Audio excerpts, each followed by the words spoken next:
Oh my God, and we are live. Hi there. Welcome to Game Over TV. I'm Lisa Stedman. I'm Charles J. Orlando. And this is the online TV talk show devoted to all of your relationship questions. We have some of the answers, sometimes we don't. But we're dishing up street smart self-help for ladies who are done with the dating drama and ready to get love right. Absolutely. And men too. I have a lot of men writing in, like, bring all your questions on. We love you. We were just laughing a little bit, mostly because we have a backstage show, and if you want to check that out, you can go to facebook.com/CharlesJOrlando. And we broadcast live to my Facebook wall about 10 to 15 minutes prior to showtime. And it's a giddy day, because we did an hour of Woohoo Radio earlier today that was on fire! Oh yeah, it was really good. We were talking about things that piss us off. Things that piss us off. And we won't get into that now, because we're going to talk about something that is near and dear to my heart and my loins. Bad boys. Bad boys. And the nice guys that, well, we'll talk about that. So bad boys and nice guys, and what's going on there? So you want to set the stage? What's going on there? So I would like to walk us down memory lane. Oh, Lord. And talk about where my fixation for bad boys came from. I remember this exactly. I remember this moment. Hang on. And you're dressed so perfectly for this, and so am I, actually. So did anybody here see the movie Grease with John Travolta and Olivia Newton-John? Oh! So I remember, I was like 8 when it came out, and I remember being in the theater. My mother took me to see it, and at the end of the movie, you know, Sandy changes for Danny, and she becomes like this pink lady and all like decked out in her black and heels, and she stops being a good girl. And at the end of the movie, as the credits rolled, my mother and I stood up to get out of our seats and get out of the theater. My mother said to me, in the real world, he would change for her. Oh. And that set the scene for me to fall in love with and chase and hunt down every bad boy out there in hopes that he would change for me, ladies. Well, right, but that's that's every romantic comedy, right? I mean, you have every time I see, you know, either Katherine Heigl or Drew Barrymore. And no disrespect to any of you, I love you both. Drew, I love you. Will you call us? I just love you. Congratulations on the new baby, by the way. Oh yeah, absolutely. I'm so happy for you. But every time they're in a rom-com, romantic comedy, they, you know, like you didn't know that. Sorry. But I mean, the script is so scripted. It's like go figure. She has to change everything about her life in order to go to that side of the fence, right? And become part of the relationship and make sure that he's happy and whole. So she gives up whatever she wanted, and then she goes over there. And it's most of them, maybe 95% of the romantic comedies that I've seen. You know, you can take 50 First Dates, and he reinvented his whole life. Right. And I get that. But the other one with what's his face, the baseball one. The baseball one. Could you be more specific? God, yeah. All right. So all the other ones. But I don't know. Does the woman in those reinvent her life, or is it the bad guy who changes for the girl? Because the ones I seem to see, and I don't see a lot of them, because frankly I find them all ludicrous. Is that the guy who is an asshole and cannot commit to save his life suddenly decides that he's going to man up? Sometimes. Well, let's talk about what leads these guys down this path. Okay, right? Let's talk about that. So I put out an article, and if you want to check it out, you can on my fan page, facebook.com/theproblembismen, about nice guys and bad boys. And I talked to a bunch of different people.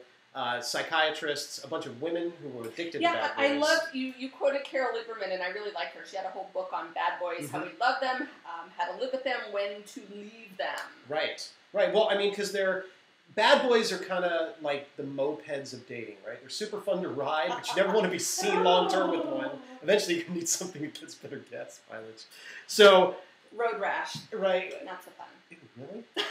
I thought we were done with memory lane. So, but my other rash is not so fun. but they put themselves out in such a way that they become like this ultimate gift if you can catch them. It's like the unicorn. It's a prize. It's the unicorn. The unicorn. Oh, sure. Totally. Who's been there, ladies? Raise your hand. Like, he's going to love me. I'm going to catch him. I'm going to be the one. I'm going to be the exception to the rule. And that's and the when problem. does that work? See, but that's the problem, is that women are like, if I'm worthy, Yes. then yes. Then I will get if I'm him. lovable, yeah, no, he will love me. You won't even get him. He will give himself over. He will love me the way I deserve to be loved if I'm worthy of what he says he that is. Totally explains my entire dating history until I changed my love habits. OMG, I was so addicted to this guy, like seriously. Chased for years, we were friends, he was so non-committal, and I was convinced that if I lost more weight or did this or did that, that eventually he'd love me. Right. Well, you end up seeking validation externally instead and of I always internally. felt shitty. I was Right. like, oh my God, there's something wrong with me. I'm still not enough. I'm still not enough. I'm still not enough. And you're never going to be enough in that scenario because they're wounded. I was saying this earlier. Right. These players, these bad boys. Now, there's a couple different kinds of bad boys, but a lot of bad boys are wounded little dudes. And the way they handle their little woundedness is to take it out on women. They're wounded little dudes. You heard it here first. Well, and a lot of these bad boys are like very pickup artisty. And we talked about this on the radio earlier, but you know, they're very pickup artisty, and they portray all the positive aspects of exactly what he thinks she's looking for. So then she gravitates towards it, and then he starts pulling the rug out just a little bit until she becomes wanting it so much. And it's like heroin, right? Sure. Like, give me a taste, give me a taste, give me a taste. I'm going to keep chasing that high.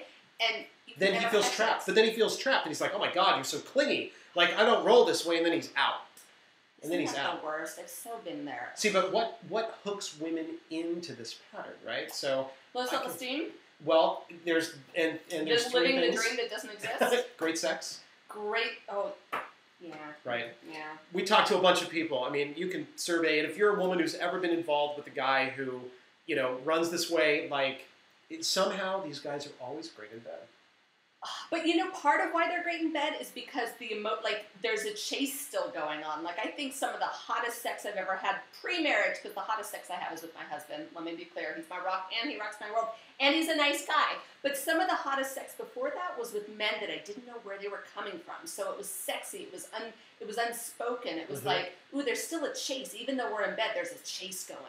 Right. And that was hot because it was like I was still chasing even though I was getting it, you know? But you weren't quite getting it, otherwise No, you I wouldn't was be never chasing. getting it. Exactly. Yeah, I never got it. And that's what I got has, it, but I never got it. but that's what has women staying engaged with these type of men. Yeah. You know, it's always chasing that unicorn because he's tapping into places, no pun. I was thinking unicorn, big horn, and then you just said tapping into places. This is how this show runs sometimes. But he's tapping into places emotionally, physically, sexually that haven't been reached before, or he's giving off an image that you can be safe with me and it's okay, and then she lets herself go, and he's like, exactly. Yeah. Right? So what do you do when you've... So, okay, that one pisses me off. Like it's safe, be here. That's such a... Bullshit. Yeah. It's total bullshit, but that's what these guys do. You know, and so what's the solution, Charles? In the solution under 2 minutes. The solution is to have a healthy self-esteem. Notice for these bad boys that they always chase women. No disrespect to any woman out there, but they chase women under 30, right? You get a woman who's been through the trenches a little bit. Maybe she's been married. You know, she's been behind the circus. She knows how the strings are pulled. Yeah, but that also, it's not necessarily just women under 30, because I've talked to a lot of women divorcees in their 40s. They haven't dated in 20 years. They got out of a marriage. They're just on the dating scene, and they are easy, unfortunately, prey for these kinds of guys. Sure. Because we don't know any better, right? We've been married for most of our lives. Well, and if you're divorced, you were just in a relationship that wasn't satisfying. Yes. So now somebody gives you the satisfaction, you're like, oh yeah, this is what I've been looking for. Just kidding, right? Yeah. So, and this is why women stay engaged long after they should be, and he treats her like shit. And, okay, totally separate show, women who date convicts. Oh my God. We so have to do a show on that. As part of this article, I don't understand it. I want to get some callers for that. If you have a story and you've dated a convict, please go to facebook.com/theproblemsmen. And please tell us the why. We just want to know the why. Yeah, oh my God, I don't understand that. Hey, do we have to pay some bills? We do have to pay some bills. Okay. So we have the lights on, lots of lights. We have a very cool sponsor today. So a lot of women. You're like a little Vanna White right now. That's right. With Vanna, you have to point it out and then you present it, right? Ooh. So. Yes, our sponsor today is awesome.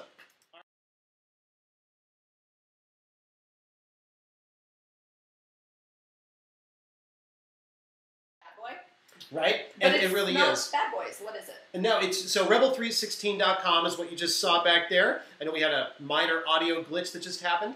But rebel316.com is a very cool jewelry store. Online jewelry. So many women write into me around the holiday time like we're in, Valentine's Day, and they're like, where can I get something that's kind of cool for my guy, but, you know, is there something that I can get too? And I end up recommending Rebel 316. And are you wearing some Rebel 316 today? I am. Wow. It's It's very nice. it's just right? cool, right? Stainless Cool steel stuff. jewelry, and it's priced pretty nominally. I mean, it's a good place to go, and they have fast shipping and worldwide. Like they're cool. Check out rebel316.com. And right Great now, place. people can win your book, right? Well, there is a contest going. If you head over to their fan page on Facebook for Rebel 316, the contest they have running is you can qualify to win a. They have a really high-end bracelet Oh, nice. and a whole bunch of other smaller prizes. But you also qualify as part of that to win a signed copy, personalized copy of my book, The Problem with Women is Men. And can I just say, his books are awesome. I've read them. They're freaking awesome. Thank The wee you. one actually read the second one. She Oh. learned a lot. Oh. It was on the playground. She wouldn't let it go. It was hilarious. All right, Thanks. are we back to the show, I think? Back to the show, and great to be back. So here, for the second half of the show, we always get into live advice. And if you're looking for live advice, again, my Facebook page is facebook.com/theproblemismen. You click the little message button, and we get it live here. We keep it all anonymous, right? Yep. But we're here for you. So what do we got? So Amy says that she's been in a relationship with a man for almost 2 years. Okay? Mhm. Head over heels in love. He treated her right until she used the love word Oh, too no. much. Was that too soon after 24 straight months? I don't know. Oh, Now, no. he says that everything else is there, but he's not in love with her. And so her question is, and hi, been here, ladies? Can someone really need more than 2 years to know if they love you? So I guess that's possible, right? Do you want me to take this first? You take it, and then I have a whole lot of opinions. No. So, of course, it's possible. I mean, people reveal themselves slowly over time. Mm-hmm. But if you don't know whether you want to take some kind of next step after 24 months, firstly, you're suffering from whatever family of origin issues or personal commitment issues, problems. Sure. Self-esteem. Right, but now you've provided this carrot. So now it's, I'm not ready today. And she's faced with a choice. Right. And she has the choice. Of course she And does. this is what's important. Because if someone's behavior or beliefs or whatever in a relationship don't work for you, and I think I said this yesterday, you have two choices. You settle for it, Mhm. but if you can't settle for it, you have the other choice, which is to leave. Yes. That's not always easy or fun. My sister actually was in a relationship for 2 years with a guy who never said I love you, and for 2 years she said it was okay to him, but for 2 years she said to me it wasn't okay. Right. Well, of course it's not going to be okay. And I said to her, you decide when you're done. You Mhm. decide. But if it's okay, stay. Because he was a great guy. He was a nice guy. But I was so proud of her when she finally said, you know what, this isn't enough anymore. Well, and right. she broke up with him. And I was really proud of her because for a long time, she was saying, I guess this is all I deserve. Oh, wow. See, that's where I run into problems. I mean, you know, you're showing somebody exactly what you're worth in that situation, right? So if you're not going to value yourself enough to demand better, then of course they're not going to. And why would you want to make someone your priority when you're only their option? So what are you doing? You know, what are you doing? All right, next one. Okay. What do we got? Next question. Do you want to take this one? Sure, we can. So Christine is asking us. Christine, I love this Hi, one. Christine. My ex got in touch with me after months of not talking on Facebook. So, boomerang guy. Hello, He's engaged to be married and wanted some hot fun through chat. Dick. Right? Can't. Just my humble opinion. Why do men do that? All right, so there's two things. You want me to start this? Go. Okay. Take it. So there's two things. Firstly, the only reason you know he wanted all this from your ex is because you either picked up the phone or answered his chat. Why? Right? I mean, he's an ex for a reason. And if you want more on that, we have a whole bunch show. on that. There's a whole bunch on that. But why do men do that? Because you allow it. Because I mean, you can. They yeah, can. absolutely. My question is, why are you going to enable this? And from the rest of your letter here, you didn't. You asked if he's okay in his relationship, and yeah, you didn't want to do that, but he's getting married. So clearly he's getting married out of convenience, and his wife has a huge surprise waiting for her. Well, and here's the deal, and I actually had to write books about this because I went through something similar to this, where I was like, okay, we're broken up, but we're still going to talk, and we're still going to text, and you're still going to come over every so often. Right, and we might isn't that handy? And then I'm going to see there's pictures of a new girl, and I just effed you, and now you're out the door, and you're walking all high and mighty because you're feeling good about yourself, and I'm crawling on the bathroom floor. Right.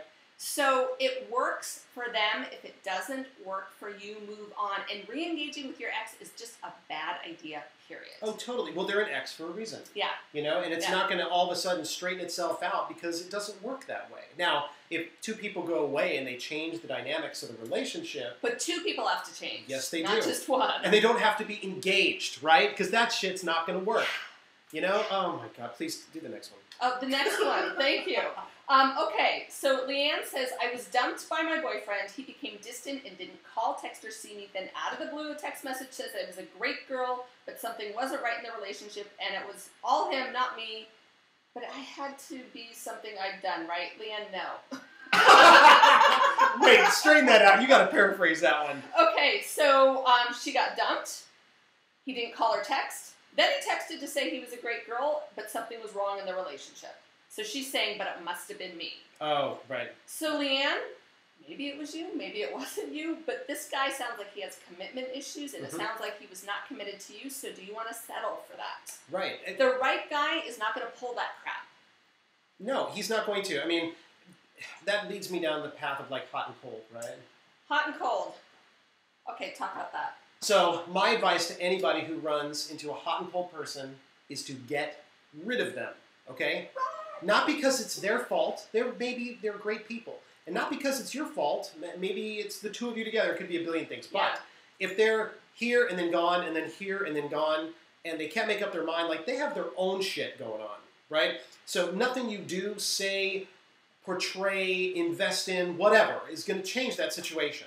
They have to fix it on their side. And they do need to fix it on their side, but it's also up to you to take a look at yourself, because this is the time when we don't want to place all the blame on the other person and say, how did I participate in this? So if I participated simply by showing up and settling, that's one thing. But did you also participate by saying, you're right, this is all I deserve? Right, right. And if that's the case, you got some self-esteem stuff to work on, and that comes with self-love. And I know that's very woo-woo, and we only have a couple minutes left, so we're not going to solve that problem today. But it really does start with loving yourself enough so that you never put up with someone's crap again. No doubt, absolutely. You don't want to be a doormat? Get off the floor. Last one for the day. I love that. I love that. Go, sir. I have the most amazing guy waiting for me. This is from Laura. Hi, Laura. Hi, Laura. And yet, I want a man that is in a committed relationship. I would never act on my feelings towards him because of his relationship status. A specific man in a relationship. Right. Okay. Right. She wants this one guy who's already in a relationship. Okay, got it. But I can't go for the amazing single guy that is available for me. So why can't I stop thinking about the guy who's in a committed relationship? Why can't I go with the amazing guy who's available? Dish, sir. You want what you can't have. You're seeking validation by trying to get somebody out. You're a woman on the prowl, right? That's Sounds like she's like both of these are bad news. Yeah, like totally. If you're not into the nice guy, ditch him. But the married guy, ditch him too. No, wait, no. Do not ditch the nice guy. What if there's no chemistry? Then there's no chemistry. But is that your fault or is that his fault? Well, we don't have enough time to talk about that. Oh, we're gonna make time. Bullshit! This is our show. Damn it, we're making time. No, because I mean, if you're a nice guy and she doesn't have any chemistry with you, is that about him or is that about her? Well, there can be a belief that with a nice guy there will be no chemistry. Let me tell you, that's not true. Right? You gotta just test the water. Now, how did that happen, Lisa? Because he changed or you changed? Huh? You ended up with a nice guy because the nice guy changed or because you changed your outlook? Oh, I had to change. I had to change. Day one, he showed up with flowers and my inner critic was like, too nice! And then I was like, shut the F up, inner critic. Right. And then we were on a date and we were talking and he was telling me about himself. He was revealing himself and I was like, and the message changed from too nice, too nice, too nice to, Lisa, you'd be crazy not to get to know this Exactly. guy. And Laura, that's my point. And Laura, that's my point, right? Like, the nice guy, you're not attracted to him because there's not enough chaos and drama, maybe. Yeah, right? That could be part of it. Sure. And, you know, chemistry builds over time. I was really afraid with the Hubs there'd be no chemistry because we took it really slow. And I'm like, great, I'm going to have all this emotional investment and there will be no sparks. But because I had emotionally invested, there were sparks. Now, had we jumped in the sack on date 3, it would have been total chaos and would have been ruined. We both say that all the time. Stop leaving nice guys in the friend zone. Yes. I get endless men writing into me that say the same thing, like, I'm a nice guy, I get treated like shit. Well, then you're a doormat, you get off the floor, number one. Yeah. But all the ladies who are looking for a nice guy, they're out there, I swear to God. I swear. There are a lot of nice guys. Give them a try, something different, something fun. Let them take you out and treat you right and receive that in a way that feels good rather than chasing and feeling like shit. If you have a question you want us to answer, we do this at the back end of every show. Head over to facebook.com/theproblemismen. Click the message button and write into us. We'll be here for you. Thank you for watching. Woohoo! Another great show. This has been Game Over. I'm Charles J. Orlando. I'm Lisa Stedman. You can find us at thegameovershow.com. Woohoo! Or you can find us on YouTube. You can find us on Ustream. You can find us in LA if you're a stalker. We are everywhere. Yeah, you can come watch a live taping. It might be a little crowded up in here. Come sit on the couch and stroke the furry wall with Charles. Whoa. And with that, we're cutting out. Bye. We'll see you online. See you on Facebook.